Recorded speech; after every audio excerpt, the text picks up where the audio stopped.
سب سے پہلے تو قرآن مجید نے اہل یہود کے اس قول کو بطور عبرت کے بیان کیا ہے اور ان کی مذمت گویا فرمائی ہے کہ جب ان سے کہا جاتا کہ تم قرآن پاک پر اور رسول رحمت صلی اللہ تعالیٰ علیہ وسلم پر ایمان لاؤ، تو اس کے جواب میں وہ یہ کہا کرتے تھے کہ ہم تو اپنے باپ دادا کے دین پہ رہیں گے۔ اس کا وہ اصرار بھی کرتے، اس پر وہ شدت بھی کرتے۔ تو قرآن مجید نے اس بات کو ان لوگوں کے گمراہی کے طور پر بیان کیا ہے کہ جب تمہارے باپ دادا گمراہ تھے، کفر و شرک پر تھے، گمراہی اور دلالت پر تھے، تو پھر تمہارا یہ اصرار کیوں ہے کہ ہمیں اپنے باپ دادا ہی کے دین پر رہنا ہے؟ اگر کسی کے بزرگ، کسی کے باپ دادا، کسی کے بڑے گمراہی پر ہوں تو اس کا یہ کہنا گمراہی ہے، اس کا یہ کہنا دلالت ہے کہ میں اپنے بڑوں کے طریقے پہ رہوں گا۔ لیکن اگر کسی کے باپ دادا ہدایت پر ہوں، توحید پر ہوں، ان کے عقیدے مضبوط ہوں، وہ شریعت کے پورے پاسدان ہوں، بیدار مغز ہوں، تو پھر یہ کہنا کہ میں اپنے بڑوں کے طریقے پہ ہوں، یہ گمراہی نہیں ہوتا، یہ اعزاز ہوتا ہے۔ یہ بہت بڑا اعزاز ہے کہ انسان کہے کہ میں اپنے بڑوں کے طریقے پہ ہوں۔ قرآن مجید سورہ بقرہ پہلا پارہ، اللہ کریم نے فرمایا ام کنتم شہداء، کیا تم میں کچھ لوگ اس وقت موجود تھے، کیا تم میں سے کچھ اس وقت حاضر تھے، اذ حضر یعقوب الموت، جب موت حضرت یعقوب کے پاس حاضر ہوئی۔ اذ حضر، جب حاضر ہوئی، موت آئی جناب یعقوب علیہ السلام پر۔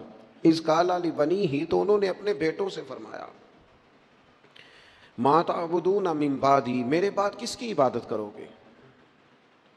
تو جواب تو اس کا یہ تھا کہ ہم اللہ تعالیٰ کی عبادت کریں گے، ہم رب العالمین کی عبادت کریں گے، ہم اپنے مالک حقیقی کی عبادت کریں گے۔ لیکن حضرت یعقوب کے بیٹوں نے کیا جواب دیا؟ قرآن مجید کہتا ہے قالوا نعبد الہک، ہم آپ کے معبود کی عبادت کریں گے۔ وہ جو آپ کا معبود ہے نا، جس کی آپ عبادت کرتے رہے، ہم اس کی عبادت کریں گے۔ وَإِلَٰهَ آبَائِكَ، اور وہ جو آپ کے باپ دادا کا رب ہے نا، آپ کے رب کی عبادت کریں گے، اور جو آپ کے باپ دادا کا، آباء و اجداد کا رب ہے، اس رب کی ہم عبادت کریں گے۔ کون باپ دادا؟ ابراہیم و اسماعیل و اسحاق، ہم جناب اسماعیل کے رب کی عبادت کریں گے، جناب اسحاق کے رب کی عبادت کریں گے، ہم حضرت اسماعیل علیہ السلام کے رب کی عبادت کریں گے، آپ کے رب کی عبادت کریں گے، آپ کے آباء و اجداد کے رب کی عبادت کریں گے۔ اور آباء و اجداد کون ہیں؟ جناب ابراہیم، جناب اسماعیل، جناب اسحاق۔ اب جا کے کہا الہ واحد، ان کا معبود ایک ہی معبود ہے، ان سب نبیوں کے معبود، ہم اس رب کی عبادت کریں گے جو آپ کا رب ہے، آپ کے آباء و اجداد کا رب ہے، ابراہیم و اسماعیل و اسحاق کا رب ہے۔ اگر کسی شخص کے بڑے گمراہ ہوں اور پھر وہ ان کا ذکر کرے کہ میں اپنے بڑوں کے طریقے پہ ہوں، تو یہ اس کا ذکر گمراہی ہے۔ لیکن اگر کسی کے بڑے ہدایت یافتہ ہوں، ہدایت کا منارہ نور ہوں، ان کی زندگیاں مشعل راہ ہوں، ان کے نقوش قدم بڑے تابناک ہوں، تو پھر تو اسے سر اٹھا کے بات کرنی چاہیے، پھر تو اس شخص کو اعزاز سے بولنا چاہیے۔ ہم تو صاحب سلسلہ لوگ ہیں، ہماری تو پوری سند ہے پیچھے، ہمارے جو پیر ہیں ان کے بھی کوئی پیر ہیں، ہمارے جو استاد ہیں ان کے بھی کوئی استاد ہیں، ہمارا تو ایک پورا سلسلہ ہے۔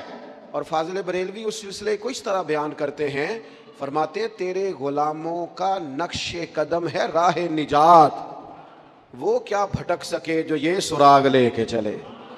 کہنے لگے ہمارے پاس تو حضور کے غلاموں کا نقش قدم ہے۔